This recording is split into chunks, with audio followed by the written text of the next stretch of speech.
ಕ್ಷುಲ್ಲಕ ಕಾರಣಕ್ಕೆ ಸಂಬಂಧಿಸಿದಂತೆ ಚಾಕುವಿನಿಂದ ಇರಿದು ಅಪ್ರಾಪ್ತ ಬಾಲಕನನ್ನು ಕೊಲೆ ಮಾಡಲಾದ ಘಟನೆ ಕುಂದಗೋಳ ಪಟ್ಟಣದಲ್ಲಿ ನಡೆದಿದ್ದು, ಅಚ್ಚರಿ ಎಂದರೆ ಎಸ್ಎಸ್ಎಲ್ಸಿ ವಿದ್ಯಾರ್ಥಿಯಾದ ನಿಂಗರಾಜ್ ಎಂಬ ಬಾಲಕನನ್ನು ಆತನ ಸ್ನೇಹಿತರೇ ಕೊಲೆ ಮಾಡಿದ ಘಟನೆ ಬೆಳಕಿಗೆ ಬಂದಿದೆ.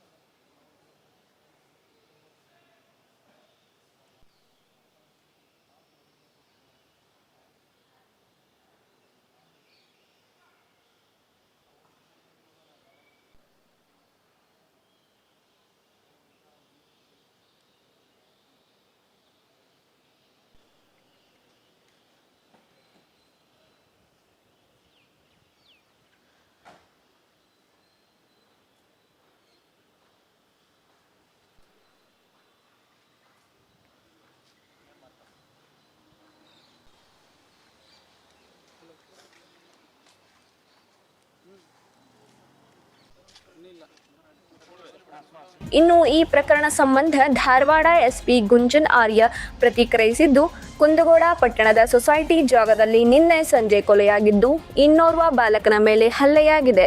ಕ್ಷುಲ್ಲಕ ಕಾರಣಕ್ಕೆ ಸ್ನೇಹಿತರು ಗಲಾಟೆ ಮಾಡಿಕೊಂಡಿದ್ದರು. ಹಳೆ ದ್ವೇಷದ ಹಿನ್ನೆಲೆಯಲ್ಲಿ 3 ಅಪ್ರಾಪ್ತ ಬಾಲಕರು ಕೊಲೆ ಮಾಡಿದ್ದಾರೆ ಎಂದು ತಿಳಿಸಿದ್ದಾರೆ.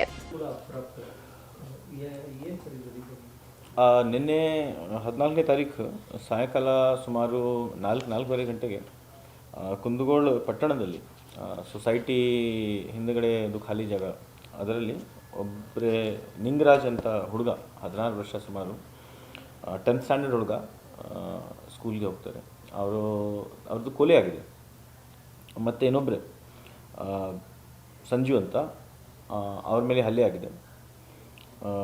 ಇದು ಇಬ್ಬರು ಜನ 16 ವರ್ಷ ಸುಮಾರು ವಯಸ್ಸಿದೆ.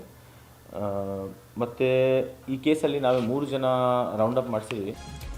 ಆರೋಪಿ ಬಾಲಕರ ಮೊಬೈಲ್ಗಳನ್ನು ವಶಕ್ಕೆ ಪಡೆದಿದ್ದು, ಸೋಷಿಯಲ್ ಮೀಡಿಯಾಗಳನ್ನು ಕೂಡ ಪರಿಶೀಲನೆ ಮಾಡುತ್ತಿದ್ದು, ಆತ ತನ್ನದೇ ಶಾಲೆಯಲ್ಲಿ ಓದುತ್ತಿದ್ದ ಎಸ್ಎಸ್ಎಲ್ಸಿ ಹುಡುಗನ ಕೊಲೆ ತನ್ನ ಸ್ನೇಹಿತರ ಜೊತೆ ಸೇರಿ ಕೊಲೆ ಮಾಡಿದ್ದಾನೆ ಎನ್ನಲಾಗಿದೆ.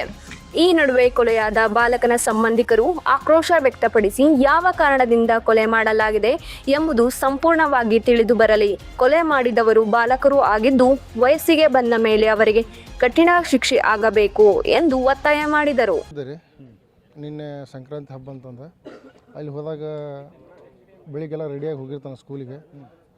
ಹೋಗೋದಾಗ ಅವ್ರವ್ರ ಹುಡುಗರದ್ದು ಏನು ದ್ವೇಷ ಇತ್ತು, ಏನು ಗಲಾಟೆ ಇತ್ತು ನಮಗೂ ಗೊತ್ತಿಲ್ಲ. ನಮಗೆ ಮನೇಲಿ ಹೇಳಿನೇ ಇಲ್ಲವ.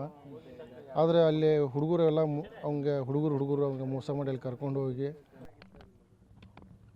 ಏನಾಗಿತ್ತು ರೀ, ನಿನ್ನೆ ಸಾಲಿಗೆ ಹೋದವ್ರಿ, ಹೊಳ್ಳಿ ತಿರುಗಿ ಮನೆಗೆ ಬಂದಿಲ್ಲ ರೀ 5 ಗಂಟೆ ಮಟ.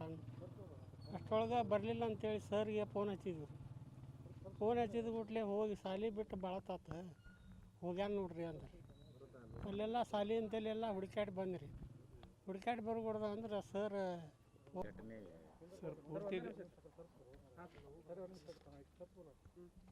ಪೂರ್ತಿ ಘಟನೆ ಅಂದ್ರೆ ಏನು, ಬೆಳಗ್ಗೆ ಸಾಲಿಗೆ ಹೋಗಿದ್ದಾನೆ ಹೊಳ್ಳಿ ಮನೆಗೆ ಸಂಜೆ ಮುಂದೆ ಅವ್ರು ಬಂದಿಲ್ಲ ಅಂದ್ಬಿಟ್ಲಿ. ಅಪ್ರಾಪ್ತ ಬಾಲಕನ ಕೊಲೆಯಿಂದ ಇಡೀ ಕುಂದಗೋಳ ಪಟ್ಟಣದಲ್ಲಿ ತಲ್ಲಣ ಉಂಟಾಗಿದ್ದು, ಪೊಲೀಸರು ಶೀಘ್ರ ತನಿಖೆ ನಡೆಸಿ ಮತ್ತೆ ಇಂತಹ ಘಟನೆಗಳು ನಡೆಯದಂತೆ ಸೂಕ್ತ ಮುಂಜಾಗ್ರತೆ ಕ್ರಮ ವಹಿಸುವುದು ಅಗತ್ಯವಾಗಿದೆ. 9 ಲೈವ್ ನ್ಯೂಸ್ ಕುಂದಗೋಳ.